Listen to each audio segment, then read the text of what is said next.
Before we begin, let us consider this. Days before the murders, what level of trust did Xana Kernodle have in Team Idaho Realty personnel, to where she had to have her father install a digital lock on her bedroom door for her own personal safety and security? Can you tell me, Kara, what you do know about this terrible night? Well, what I do know is not nearly enough. We need more answers. There is so much more that can be done that has not been done. And I just know that there's GPS, NASA could find out who went into that home that night. I know that. Why hasn't that been looked into? Why hasn't that been accessed?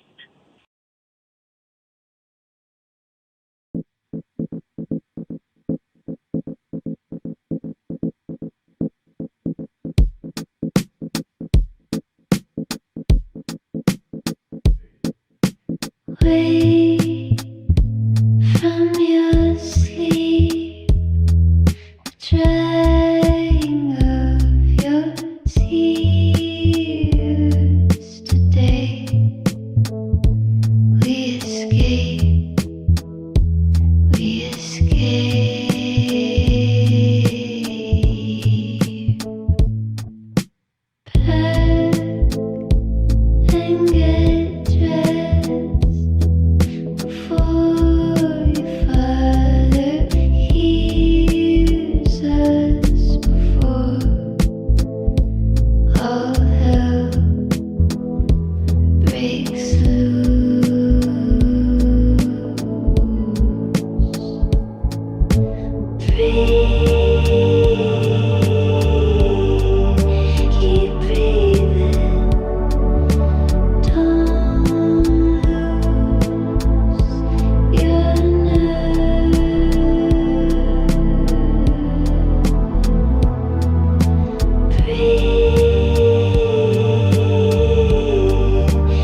On page 3 of Exhibit A, the affidavit of probable cause, Payne says that both Dylan and Bethany made statements during interviews that indicated that the occupants of the King Road residence were asleep or at least in their rooms by approximately 4 a.m.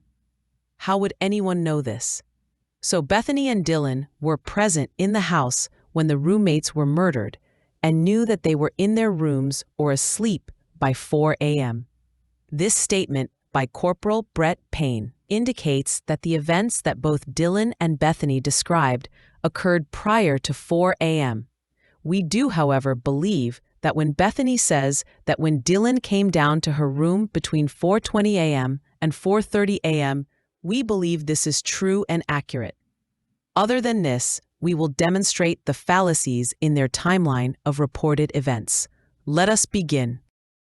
I just went to bed, and then I woke up and I was like half asleep, and I thought I saw like a firework or something, like it just sparkled like under my door, and then I thought I heard like something kind of fall, and then Murphy barked, but I thought people were just making like food, like, and Ethan was here or something and knocked something over because he's usually loud in the kitchen upstairs. Okay. So what do you mean by you heard a firework? It sounded like a little firework, and then there was like a spark. I went by my, like, I'm on the bottom floor. Okay. And so it kind of looked like it came down there, but I don't know.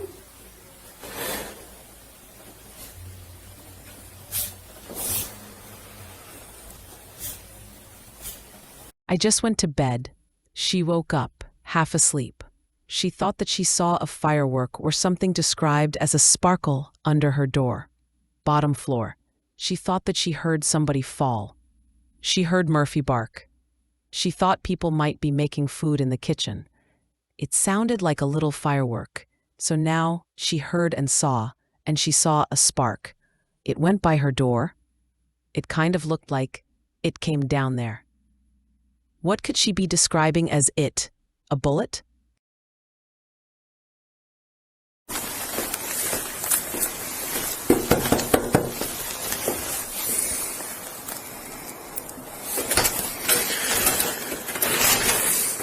Hi there, how you doing? Good, how are you? Good. Hey, so we're conducting an investigation in the area. You guys are probably already aware. Yeah. Did you guys hear anything out of the ordinary last night? Did not. Nothing. Not as No gunshots or anything like that. freaking me. I don't know. Somebody said to somebody who I heard that that it was gunshots, but so I'm kind of weirded out because I didn't hear anything. Okay. Where did you hear that from? Oh, my sister. Yeah, I don't know. She's been talking to people and she's, I think, got the vandal alert, and so she texted me just to make sure. Okay. But didn't hear anything out of the ordinary?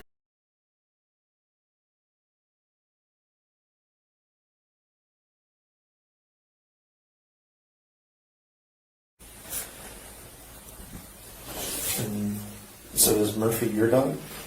Kaylee's dog. Kaylee's dog? Kaylee and her ex-boyfriend's dog. Okay.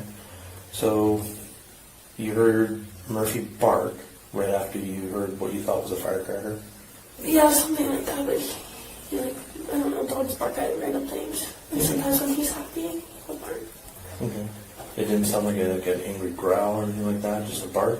I don't really know, I was like half asleep. Okay. It just sounded like bark. So, hear the firework, kind of see a spark underneath the door, Murphy barks. What did you hear after that? Pretty much nothing. Nothing. That's it. Okay. And you thought maybe someone was just in the kitchen at that point? Yeah, just like someone accidentally fell into the table or something. Okay. And she was like with Murphy. Do you know about what time that might have been? Do you have any Like idea? 4 or something. I tried to call all of them at like 4:20ish around that time, and no one was answering. I thought they just went to bed or something. Imagine yourself standing on 4 a.m. You can look behind you, which is everything prior to 4 a.m., or you can choose to look into the future, which is everything that occurred after 4 a.m.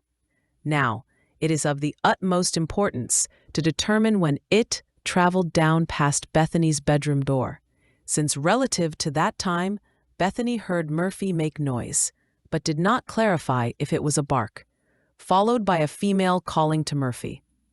Bethany referred to her as a she, did she not? So, as the order of things has it, whether it was a firearm that was discharged or a firecracker tossed, according to what Bethany heard and by her words perceived, there was a loud noise, followed by a sound like somebody fell into the kitchen table. Then Murphy either barks or makes a noise, and then she was like, Murphy, end quote. She heard something like a bark from Murphy. Blaker then summarizes. She heard a firework. She saw a spark underneath the door. Murphy barks. It sounded like it was from up in the kitchen. That somebody fell into the table, and she called out, Murphy. When Blaker asks her when this could have taken place, Bethany says 4 o'clock. She then says that she started to call all of the. She doesn't use a word to describe their relationship to her. A word like friends or roommates. They were nothing to her by that time. They were no longer with the living. At that moment, it would feel uncomfortable for her to refer to them as roommates or friends because of the undeniable contradiction within. If she would have gone on to say it. Now you need to remember this. She did try calling her now dead roommates around 4:20-ish. Why did she wait for 20 minutes? Okay. What happened after that? My called me. She said she thinks she saw someone. And I didn't know, like, really what to think of it, because sometimes we think we hear things a lot in the house, but it's usually just Ethan walking around. But she came, I told her to come in my room, and she could sleep with me, and we could lock the door, and just stay in there, just in case if there was anything, and that's all I know. And I just fell back asleep. You didn't hear anything else? Mm-mm. Okay. No one else talking? Okay. Did you make it to your room then? Mm-hmm. Okay. What time do you think she got in your room? Around like 4:20, 4:30. Okay, about the same time. Yeah. So then I opened up the door to look, and that's when I saw the guy pass by. He looked at me, but he didn't come towards me or say anything, which was really confusing to me. I don't understand that. And I'm pretty sure he went out the side door.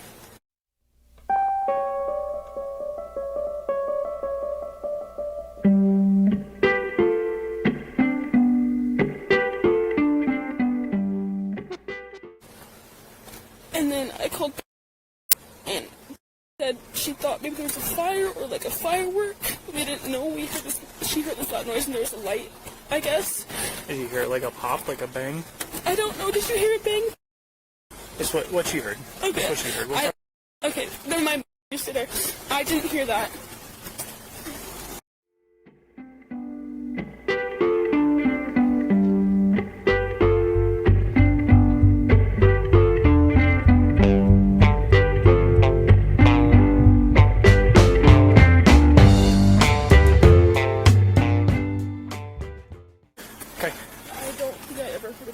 I didn't think anything about fire or firework until I told her. I don't think I heard anything of that, but I also was kind of in and out of it because I was so scared and I was really tired.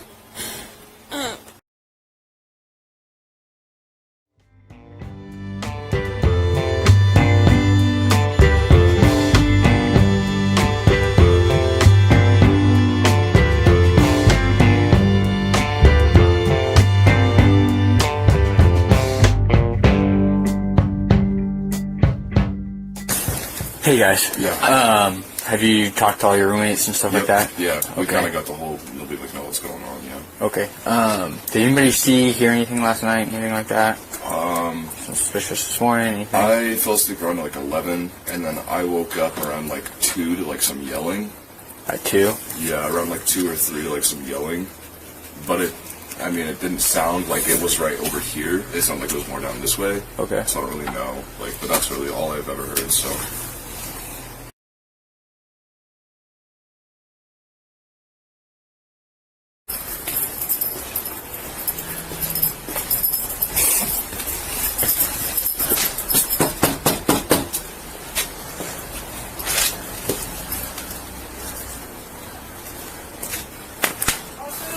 Yeah.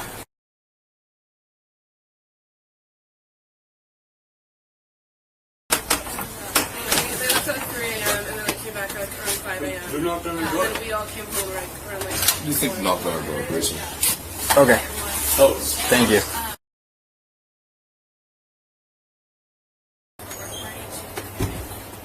Okay. And so her room is like right next to it. And that was till about 5 a.m.? Well, they left at 3. Okay. Okay, thank you.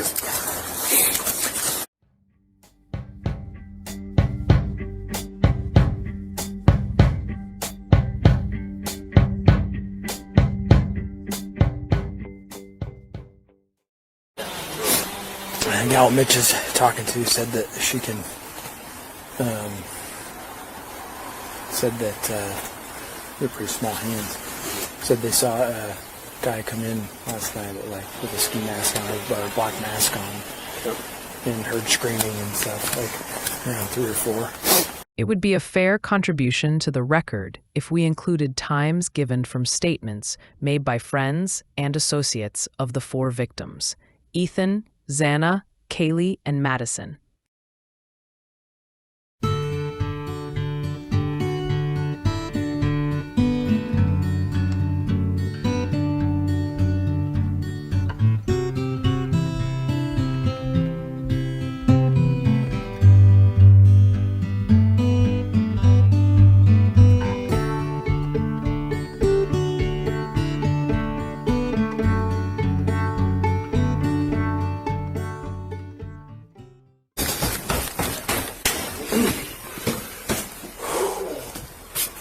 All the people that were here right out front here.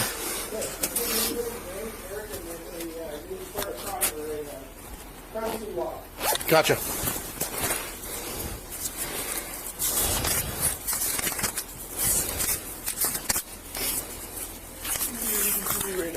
What's that? Do you need anything? I need your ID. Oh yeah, just your info. I can grab your information. You can't. Do you know how many people live here? Or is that their place? This is their place. Okay. What's your name? My name.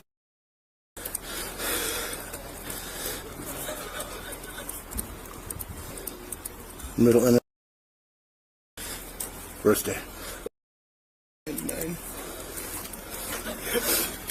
What's your local address?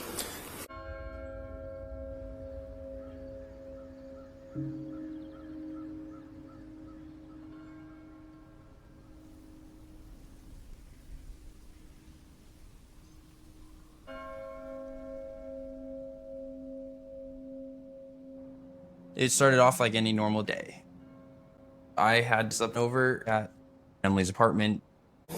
All of them? The girl in the middle with the green pants, long pants, and the blonde girl behind her. Live here? They live here. And then those other girls just neighbors, or? Yeah, the girl in the blue shirts and the girl in the orange sweatshirt live with me.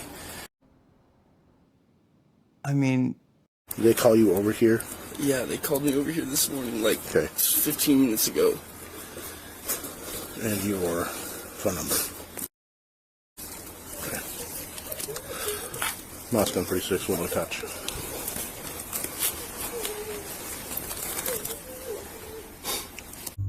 Yeah. Hunter had enough courage to tell them to call the police for not a real reason. Let me get this straight. Emily is proud of her boyfriend who lied and offered misinformation to emergency services about her best friend's critical condition. Or worse, failed to truthfully report that her best friend was lying dead in a pool of her own blood. This is a crime, a felony if it was done so intentionally. What is wrong with the entire IDAHO4 picture? They continue to make themselves look like worse and worse people with each new public appearance. How do they live with themselves? Seriously.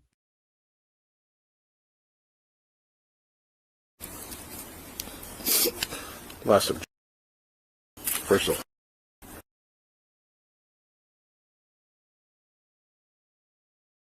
99. Math right out. License Idaho, correct? Okay.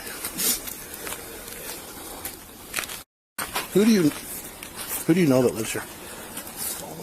All of The them? girl in the middle with the green pants, long pants, and the blonde girl behind her. Live here? They live here. And then Are those other girls just neighbors, or? Yeah, the girl in the blue shorts and the girl in the orange sweatshirt live with me over there. And then the guy in the gray sweatshirt just lives on campus. Okay. And then those two girls live here, and then that girl in her room is there, and there should be two more girls. I don't know what was going out there, but there's two more girls, and then one lives right there as well. Okay. One lives here. I don't know. I haven't seen him. A behavioral analysis expert may consider Hunter's use of impersonal pronouns to describe the 4 victims a monumental red flag, signifying a lack of empathy, as well as a way to emotionally distance himself by choosing to use a language that fails to humanize the victims. Officer asks Hunter Johnson, "Who do you know that lives here?" Hunter thinks first of the living.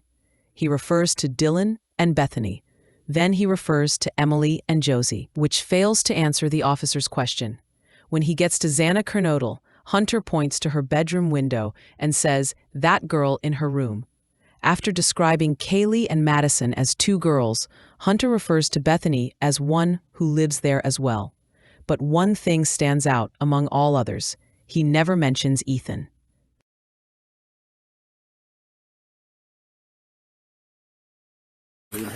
There's a locked door back here. What do you know what that leads to? Which door? I don't know. It's like a key access or a code access. I'm not sure. Oh, yeah. Residence is clear. We cleared it, yeah.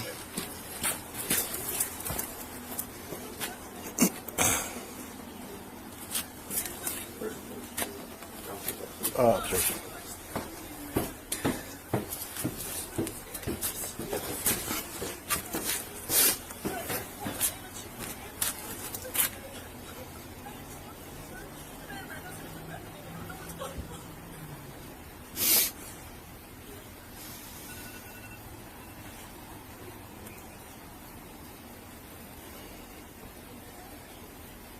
Then I literally got here and I saw that. What time did they call you? Do you have your phone?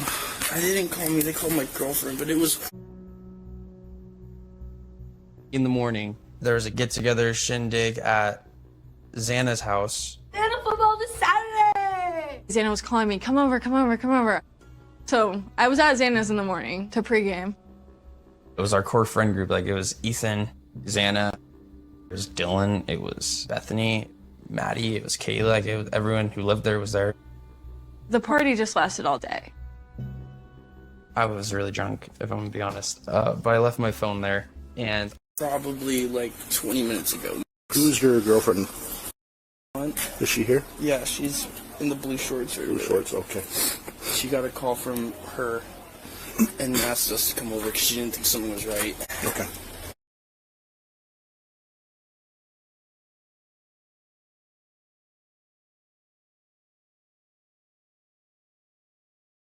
And then as soon as I got here first, and I went upstairs and saw their bedroom, and I grabbed a knife from the kitchen because I didn't know if they were still in here or not. What did you see when you grabbed that knife? Yeah, the only thing, there was a knife on the floor, right, immediately when I walked in. So explain to me.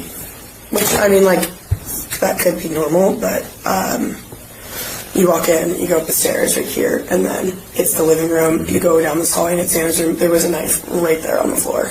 Like in front of their room? In front of, just at the top of the stairs. Off the stairs.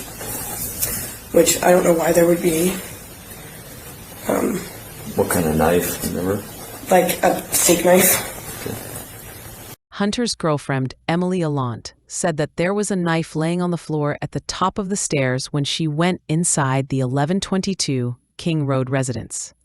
Hunter Johnson said that he grabbed this knife when he entered the house.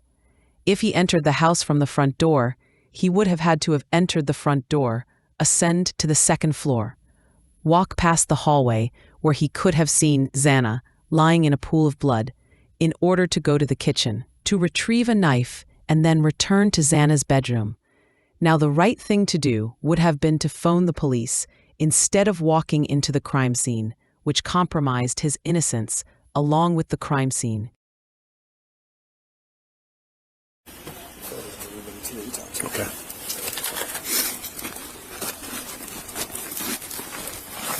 I'm just gonna grab a photo of you, just so I can tie the face to the name.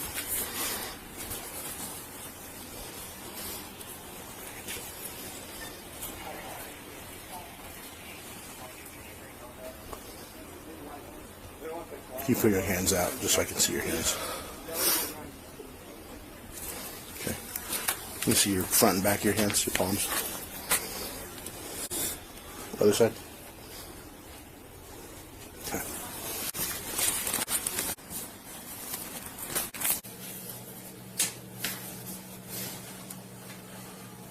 So the guy I interviewed said he grabbed a knife out of the kitchen because he saw. He was like, well, I don't know if anybody else is in there. So he grabs a knife out of here, checks the room, sees, and that's when they called. I wonder if that's the knife that's sitting on the ping pong table. That's the knife that my homeboy, or the first guy that caught here, he said that his girlfriend was called by one of the residents here saying, we can't wake her up, we don't know what's going on, so he ran over.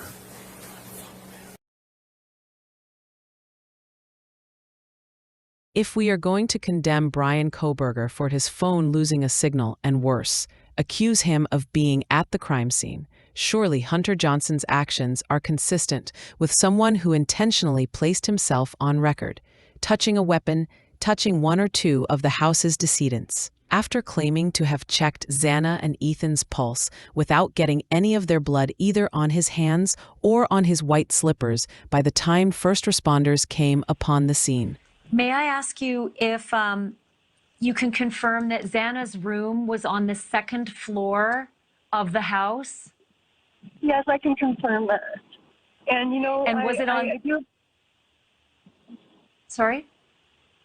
I just had a question about the other two roommates who were there on the first floor. And I just wonder, you know, wasn't something heard, or, you know, the surviving roommates that were there, they had to have heard something. They had to have, the dog, something.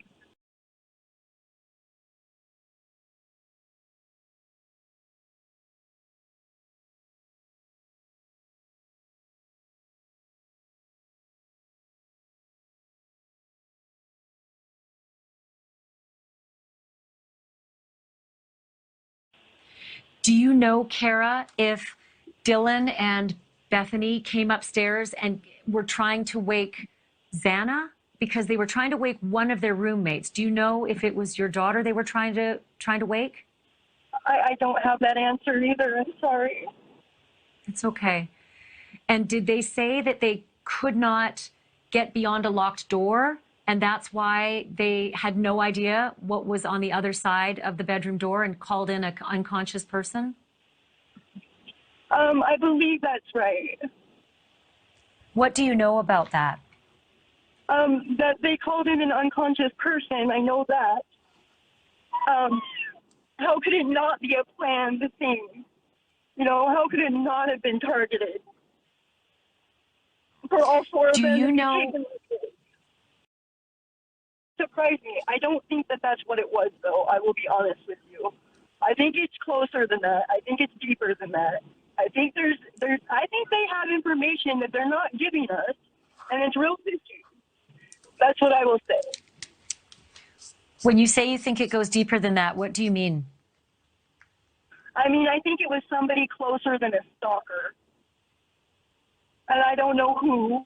I'm not gonna specify anything like that. I'm just going to say I think that it was somebody, you know, and I think possibly they may have trusted. That's the only thing I can think of, because how could something like this happen so quickly, so quietly, so without any answer, unless it was somebody super close to them. You know what I mean? Do you think the person who did this had been in that house before? I think they knew them. I think they may have even been friends with them. I think it had to have been somebody close to them to have been able to get away with it like this, just without, you know, it just doesn't make sense. none of this makes any sense. It had to have been somebody they trusted that was, you know what I mean? I mean, somebody who knew the house well, somebody who knew them well.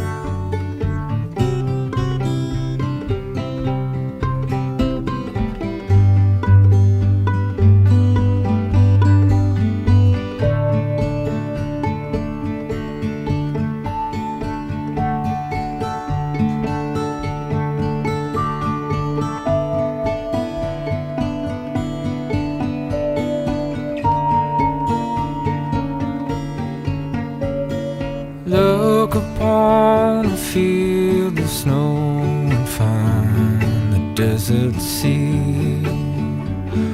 Under the ice the springs will flow to relief fecundities like a natural disaster.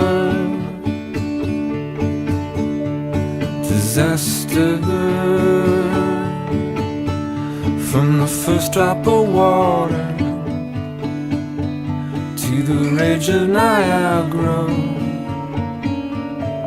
collapse upon the forest floor and down upon your knees, and thurium lacrimae decays underneath the canopies like a natural disaster.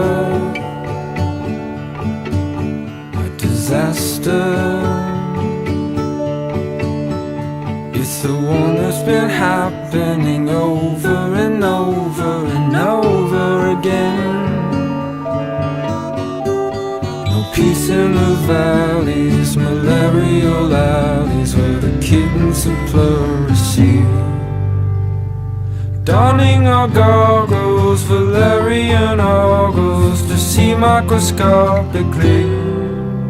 Colony of domestics, undressed and digested, a grey spotted owl, and a wolf with a lung disease.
It's the one that keeps happening over and over and over again.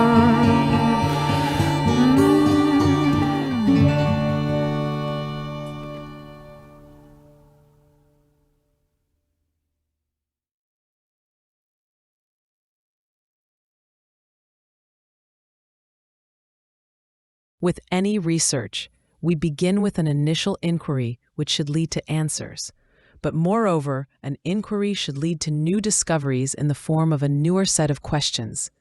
In this presentation before you, we began with the initial question, who was the person who left the King Road residence, as we know it, At 4:24 a.m., 24 minutes after Molly, the DoorDash driver, finally left the residence, and only 4 minutes after the light or white-colored sedan carrying the occupant or occupants who have played a major part in the Idaho 4 crimes left also.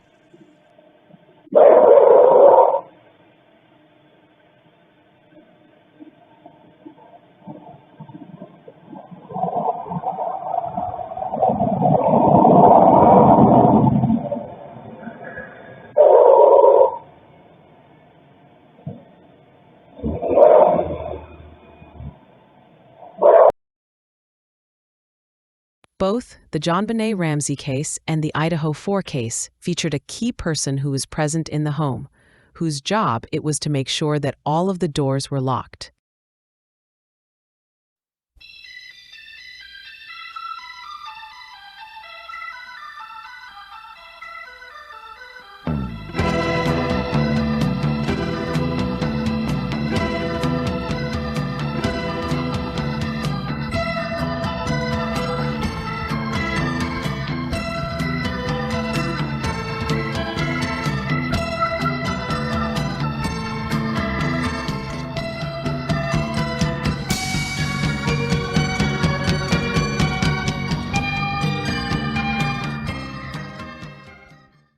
When, now I overheard you talking about last night. Yeah. Okay. You know, the more we know right now, the better. We can start this process. Yeah. Somebody will probably be revisiting this interview with you very soon. Again, okay? So just, you're probably going to have to retell the story quite a bit. That's fine. All right. What do you remember seeing? What started?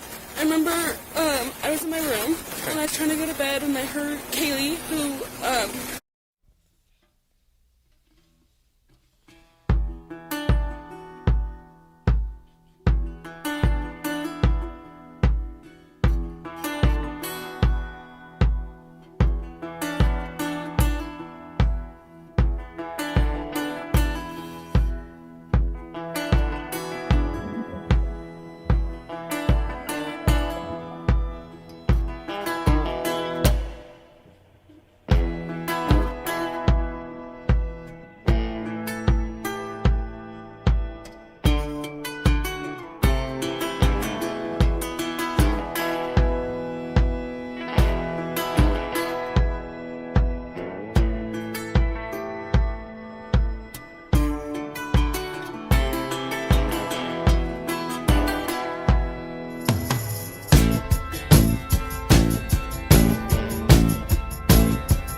This morning? Yes, it was 4:10. You first noticed a guy. Well, I first noticed Kaylee go upstairs and scream and run downstairs. So 4 this morning, Kaylee went upstairs. Yeah. To the way top. Yes, to her room with Murphy the dog. Okay. And then you heard Kaylee scream? I heard her scream and run as fast as she could downstairs, and she said someone's here. She ran downstairs? Yes, I could hear it. You can hear everything. And I heard her run downstairs really fast. And then I heard Murphy barking a lot. This was the time when we hear our first bark, and it comes while the cleaner in the light-colored sedan that you think is Kohberger cleans, positions, and stages the crime scene. But again, there is one more vehicle that leaves the King Road residence after the 4:20 departure of the light-colored vehicle. So even though our initial assault to the victims happened much, much earlier that night, the light-colored vehicle's driver is not the last one out of the King Road residence. You see, both Bethany and Dylan, and I've noticed this, they tell you that specific things happened, but they place those things that happened in later parts of the morning, such as any time after 4 a.m. But you will notice that the only thing we hear after 4 a.m. is a male with a female. The female sounds as if she is dying. You can hear moaning. It seems as though once the 420 character in the white to light colored vehicle is gone for good, we see one last vehicle that emerges with its lights turned on, and this person or these people are the last to leave the King Road residence. Why do we think this person is either related to Bethany or Bethany and Dylan themselves? Well, let's take this minute by minute, beginning with 4 a.m. Nothing Dylan says happens. Come on, we'll show you.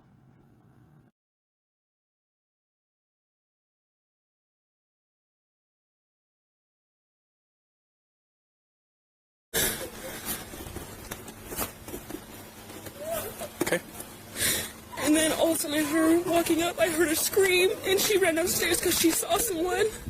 That's what I'm pretty sure she said. Someone's here, and she screamed and just ran downstairs. And I called for her name, but I jumped up and locked my door because I was so scared.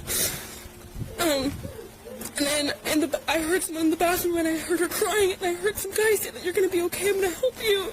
And I kept calling her name, but she wasn't answering. And then I opened the door for a second, and I saw this guy, and he was not insanely tall, but he was wearing all black and like this mask which is covering his forehead and his mouth. And I locked the door and I called back and I didn't know what to do. This is at 4 a.m. Yes. Okay. And so then I just ran down. You left here? Yeah, I left my room down to.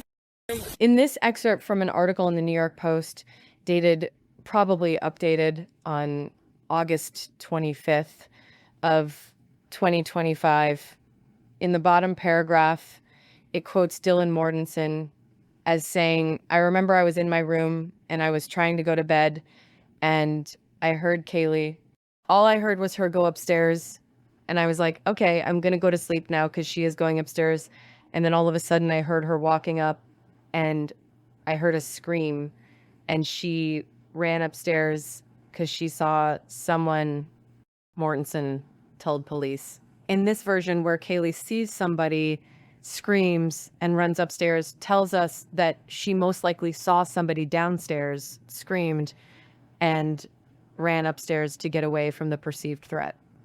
Emily tells Brett Payne this same thing. Listen for Payne getting frustrated because what Emily's saying doesn't line up with the way Payne needs it to be written down for this particular witness. Have you ever heard a detective tell a potential witness, listen, while interviewing them, so that he could rephrase it in the way he needs it to be said for the record? We'll return to this another time.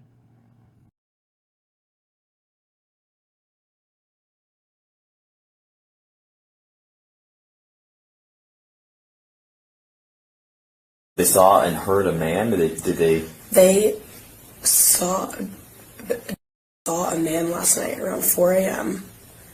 she saw Kaylee scream and go up the stairs, and Here we stand again on the 4 a.m. stone tablet with nowhere to go but forward. Ahead. Now, how in the hell could Dylan mistake Zana for Kaylee, since we saw Dylan demonstrating in that their street how Kaylee was singin' and dancin' before walking up the stairs to her bedroom with the Murphy dog? How could she mistake Kaylee up on the 3rd floor in her bedroom freaking out saying that somebody was up there in her bedroom, then runnin' downstairs to the northwest bedroom on the 2nd floor bedroom?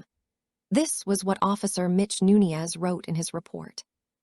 He said that Miss Dillon told him that at 4 o'clock in the morning, she heard Kaylee scream that there was somebody in the house, while running from her 3rd floor bedroom to the 2nd floor bedroom belonging to Zana and her boyfriend, Ethan.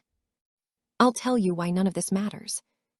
We are standing on this cold slab of 4 a.m., aren't we? Dylan's trying to go to sleep. Meanwhile, check this out. In ISB investigator Vicky Gooch's interview with Miss Mortensen, in paragraph 38, Dylan said that she went to bed after texting Uber driver, Eric Grower, which would have been at 3:10 in the morning.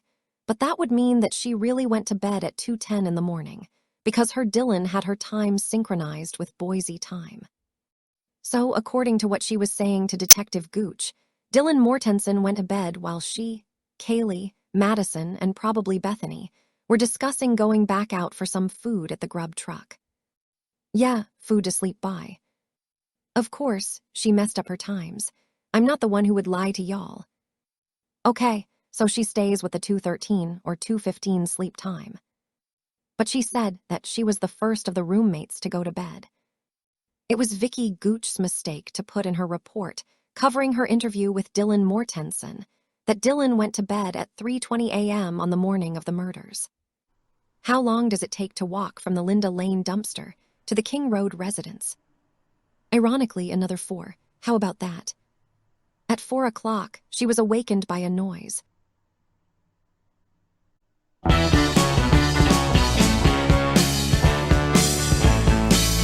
fell in love down at the pier. You were sunbathing, I was around.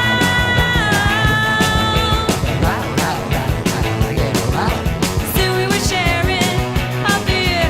Fell in love at the pier.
So she told you that she was able to tell with the mask, take a picture of it, with the mask that it was a white person? Yes, because she said he had a big nose. I just remember her saying that to me. She said that he had a big nose? Yeah.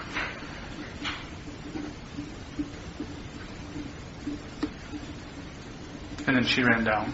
Yeah, I think he was like... Yeah, because you made some comment about, she's making a comment that her phone's about to die, and then you told her to run down to you, and then that's when she came back down shortly after that, from what I can tell. And what did she say when she got there?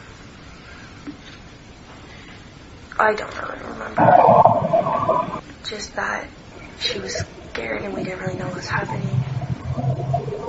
Did you cover this with her initially, this section? With her? Yes. Yeah, I've covered quite a bit of this. This is still tracking with what she's told me from the beginning. Because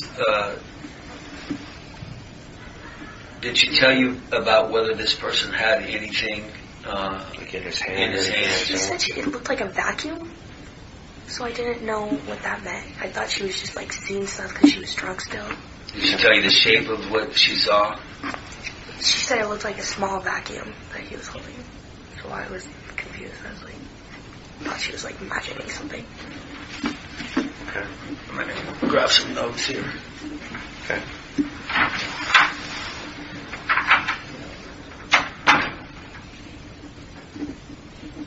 For that, also, she said like a triangle thing, like wrapped around like a small vacuum. It was.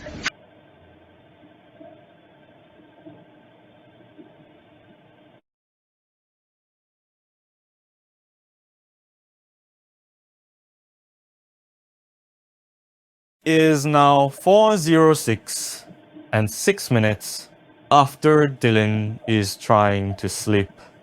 The fixer, the cleaner, the agent himself appears for the final time to finish cleaning and staging. But why does he? I said he. Why does he try to park when all night he has been parking wherever he wants to park? I was wondering about this, and the answer is that this time, he has a container, and in that container is a wet vacuum and other cleaning supplies. This is why Dylan gets a good look at his big nose and his bushy eyebrow. You know who we're talking about. This person knows everything about Moscow and a little bit about Genesee and Washington also. He sure as hell knows some Cope dancers in Pullman, or they know him. So, how does he know Molly? Does he also use? Yes.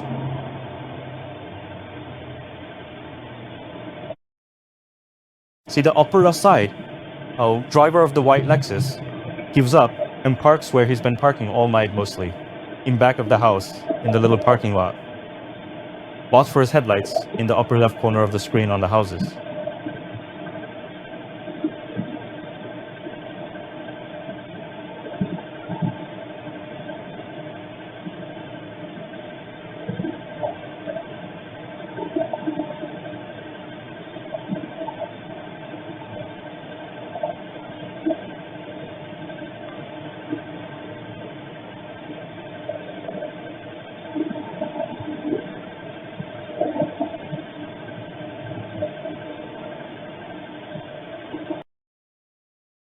Watch the clock.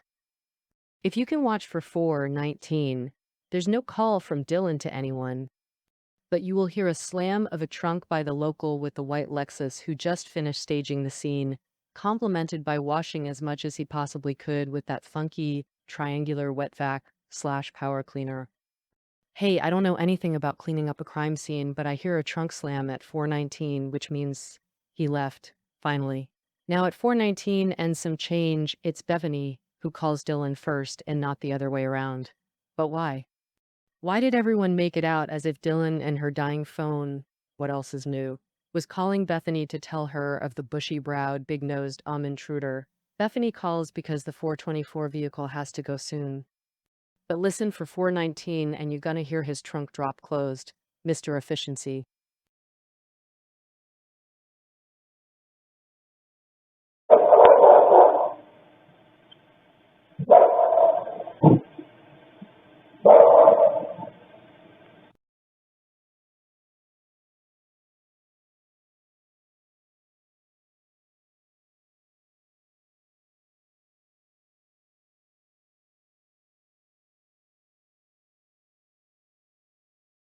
And then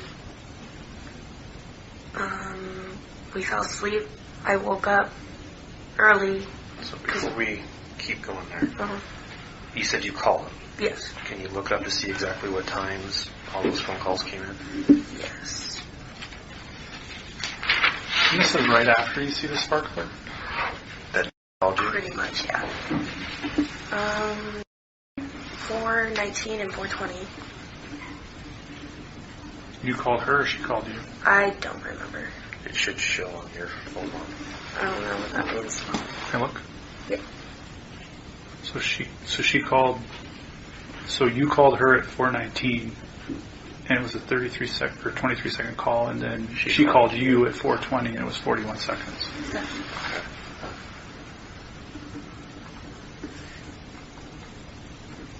So you called her first, and then she called you back. Okay. And then I called Xana. Wait a second. When you called her at 4:19, what did you say to her? I said, "Did you hear that?" Like, because I thought like the sparkler or whatever. And she said, and she said yes. And I said, well, "What was it?" And then she didn't know.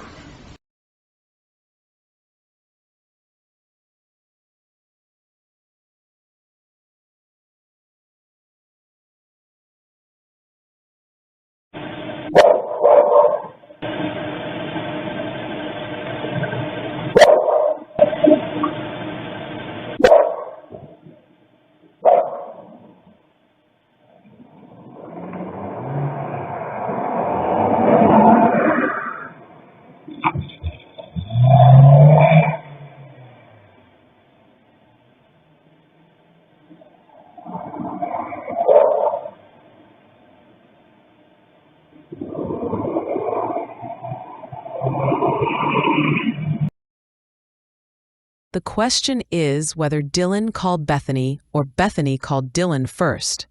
Bethany's another liar. It's obvious that both of them saw the dead bodies either in person up in the room or else by a photo that was sent to her.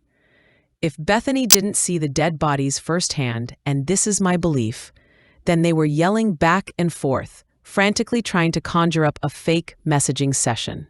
Some things ring true, but when Bethany mistakes Xana's black dress for the black mask worn by some intruder, what becomes obvious is that the two are trying to fake a dialogue without being on the same page. There has to be a litany of instructions being given to Bethany by Dylan from one floor to the another, or else both parties are too impaired to get on the same page with their story. Remember, these two and possibly others have had at least 6 hours to clean and to rehearse their stories.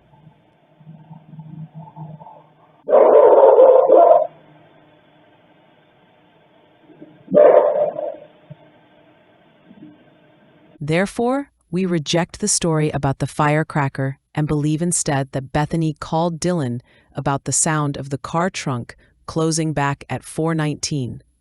If an autopsy report tells us otherwise, we will address data necessary when and if that time arrives. While she was texting me, she left, Bethany says, and this isn't true. We've already demonstrated how she was half asleep, right? Bethany was half asleep. She relies on the half asleep pretense when it suits her, but we've already demonstrated the drop of the trunk, which, the man with the big nose and bushy eyebrow, who was carrying the triangular-shaped wet vac, is gone, and Beth calls Dylan asking, "What was that?" But the centerpiece to this story and overall presentation is that the white or light-colored sedan we've been seeing back and forth all night is not the last to leave. It's the 424 vehicle. Keep in mind, Bethany is saying goodbye to the 424 driver.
Brett Payne, in his living document PCA, stated that the homicides were believed to have happened between 4 a.m. and 4:25 a.m.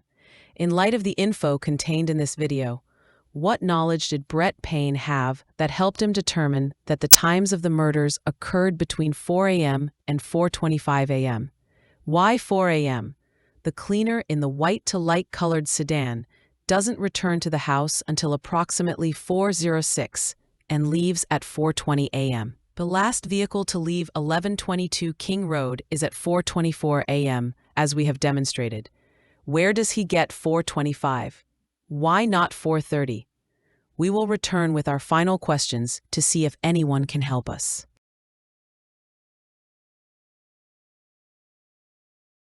According to Detective Lawrence Mowry's investigative report, Sequence 42, on November 14, 2022, Dylan Mortensen told him that once the suspect left, she immediately called Bethany. And then we fell asleep. I woke up early. So before we keep going there, you said you called him. Yes. Can you look up to see exactly what times all those phone calls came in? Yes. And this is right after you see the sparkler? That called you? Pretty much, yeah. 4:19 and 4:20. You called her or she called you? I don't remember. It should show on your phone. I don't know what that means. Can I look? Yeah. So she called. So you called her at 4:19, and it was a 33-second or 23-second call, and then she called you at 4:20, and it was 41 seconds. Yeah.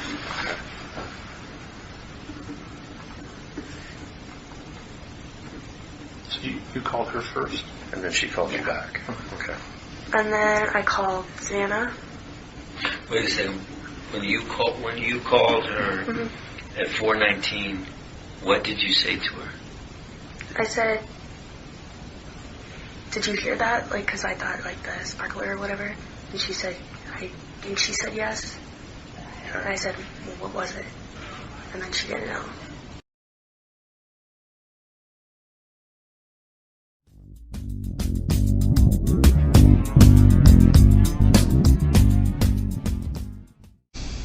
Did you hear Murphy barking or doing anything? Yes, he was barking a lot. Throughout the night, or?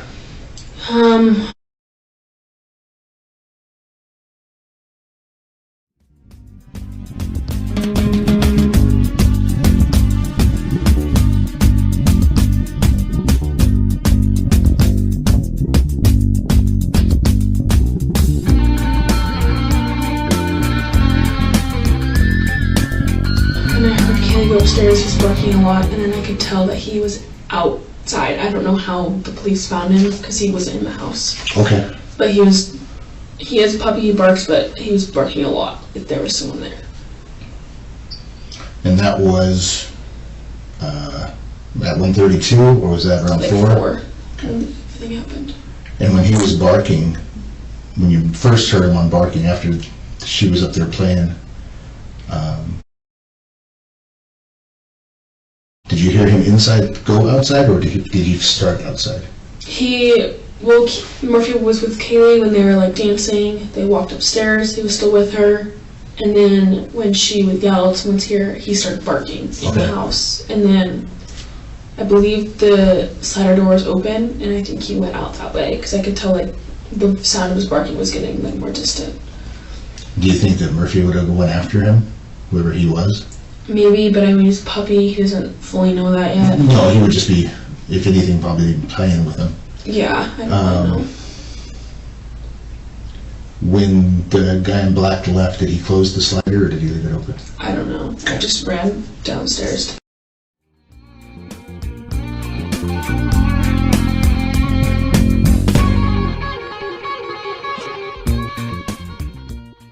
And I kept calling her name, but she wasn't answering. And then I opened the door for a second, and I saw this guy, and he was not insanely tall, but he was wearing all black and like this mask that was just covering his forehead and his mouth.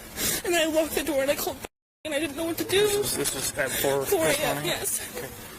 And so then I just ran down. You left here. I left my room down to.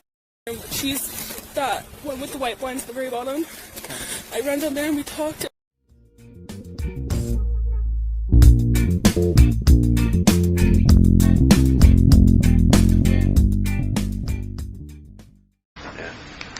And then I called Xana at 4:21. So before down. Yes. And then I called Maddie at 4:22. So right after you talked to. Yeah. You called them. And then I called Ethan at 4:22. And no answers, right? Yeah. Voicemail? Did you hear the phones ringing from where you were? Mm-mm. I didn't hear a scream. I didn't hear anything.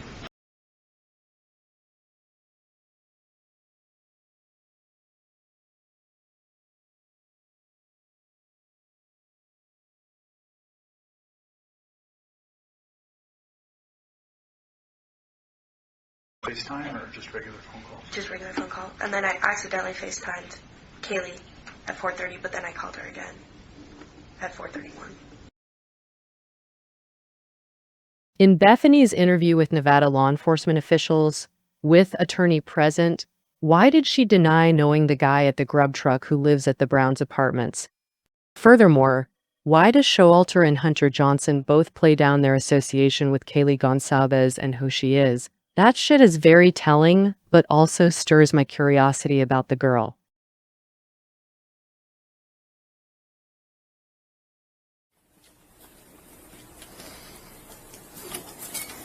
Yeah, I'm gonna go get some water, take a break, Yeah. and come back whenever you need. So Get some hydrated, finish my lunch. That's what I got so far. Corbin's still inside. Oh, I should probably grab mine since you used your pen. So what is in right here? Am I technically in? Yours is at the door, so I'm not inside right now. I was out. I'm just the closest I've got. What is this right here? So before 12:15, I didn't really know any times, but I was outside. I took a picture of a dude I was interviewing right here at 12:15, 12:11. So who's in there right now? Corbin. Just Corbin? Just Corbin. All right, so I'll need to get their names when they come in. When they come in, yeah. So yeah, so out and it's still blank for him going out. Okay. Well, I won't write anything down for you then. Cool. You want to run this up to Corbin? Oh yeah. We'll just mark me as going in then. All right, what time is it? 12:14, or sorry, 1:14, 2:14, 14:14. It is 14:51. Oh, I'm looking at the wrong hands. 1:46. Yep. Hey Corbin, coming in.